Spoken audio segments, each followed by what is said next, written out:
Sementara itu pemirsa, setelah menjalani pemeriksaan selama 3 bulan, 2 warga asing pembunuh anggota Polsek Kuta akhirnya dilimpahkan ke Kejaksaan Negeri Denpasar.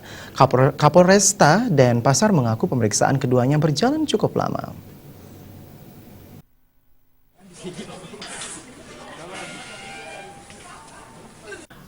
Pengawalan ketat dilakukan petugas Polresta Denpasar saat pemindahan 2 warga asing, Sarah Connor dan David Taylor, pelaku pembunuhan anggota Polsek Kuta Aibda Wayan Sudarse.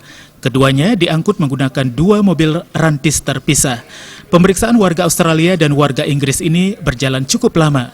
Kapolresta Denpasar, Kombes Polisi Hadi Purnomo mengakui pemeriksaan keduanya memang berjalan lama. Setelah dinyatakan lengkap, berkas keduanya dilimpahkan ke Kejaksaan Negeri Denpasar dan keduanya pun resmi menjadi tahanan kejaksaan. Karena berkas sudah selesai, karena keterlambatan yaitu berkaitan dengan hasil lapor. Ya.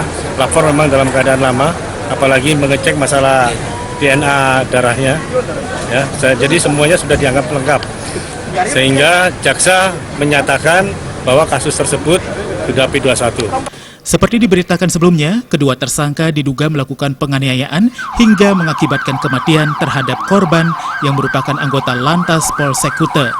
Jasad korban ditemukan tergeletak di pasir Pantai Kuta dengan sejumlah luka di kepala. Raiswantara, Bali TV.